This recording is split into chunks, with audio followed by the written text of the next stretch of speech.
3 राज्यों में विधानसभा चुनाव के बाद बिहार सरकार जो है अब ऊहा-पोह की स्थिति में आ गई है। आपको बताते चले कि 3 राज्यों में करारी हार के बाद कांग्रेस जो है वो हताश हो गई है।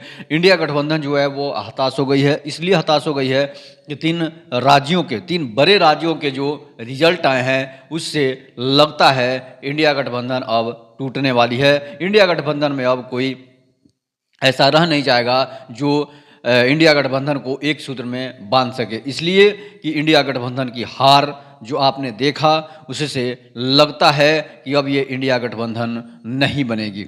इसलिए नहीं बनेगी कि राजस्थान, मध्य प्रदेश, छत्तीसगढ़ में जिस तरह से इंडिया गठबंधन की हार हुई है उससे इंडिया गठबंधन के लोग हताश हो गए हैं और सबसे ज़्यादा बुरा असर किसी पर पड़ा है तो वो बिहार के मुख्यमंत्री नीतीश कुमार पर पड़ा है। इसलिए नीतीश कुमार पर पड़ा है कि नीतीश कुमार चाहते थे कि इंडिया गठबंधन बनाकर सभी दलों को एकजुट करके अपना वोट बैंक साध लें और वोट बैंक साधने के बाद मैं देश का पीएम बन जाऊं।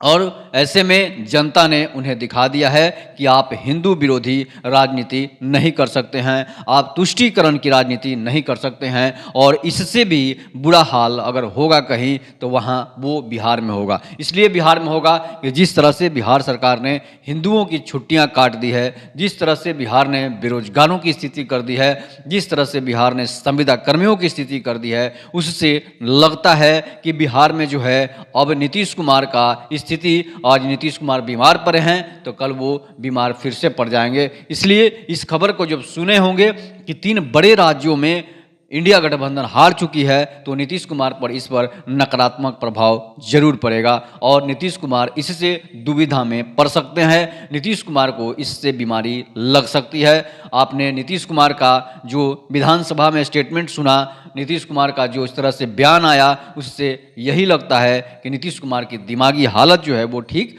नहीं है। और इंडिया गठबंधन की हार के बाद 3 राज्यों में हार के बाद और भी बुरा स्थिति नीतीश कुमार का हो जाएगा।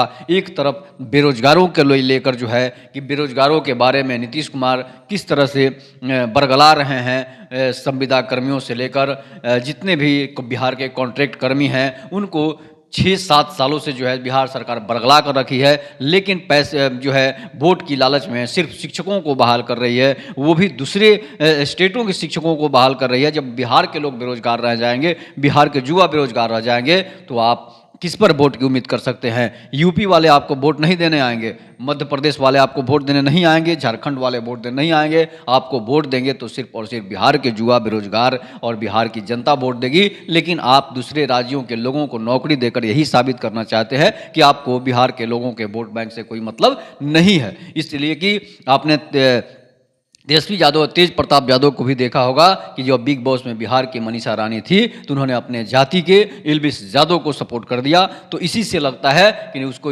बिहार के जनता से कोई वोट से कोई मतलब नहीं है, वो इल्बिस यादव से हरियाणा वोट मांगने जाएंगे। वही हाल नीतीश कुमार ने शिक्षकों की बहाली में कर दिया कि नीतीश कुमार जो है यूपी और मध्य प्रदेश, एमपी और झारखंड के, उड़ीसा के लोगों से जो है वोट मांगने जाएंगे, बिहार के जनता से उनको कोई मतलब नहीं है। इसीलिए जनता ने आज दिखा दिया है कि 3 राज्यों में करारी हार के बाद, शिकस्त देने के बाद बिहार सरकार जो है अब ऊहा-पोह की स्थिति में है कि जिस तरह से बिहार सरकार हार जो है 3 राज्यों में के रिजल्ट आए हैं उससे नीतीश कुमार जरूर हताश और परेशान होंगे। तो इस पर आप अपनी प्रतिक्रिया जरूर दीजिएगा कि अब नीतीश कुमार को क्या करना चाहिए। बेरोजगारों पर ध्यान देना चाहिए, जातीय जनगणना पर ध्यान देना चाहिए या फिर जातिवादी संसद पर ध्यान देनी चाहिए।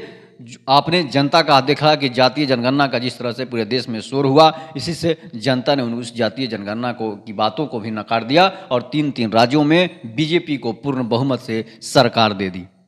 इस पर आप अपनी प्रतिक्रिया जरूर दीजिएगा। तब तक के लिए नमस्कार, जय हिंद, जय भारत, जय श्री राम।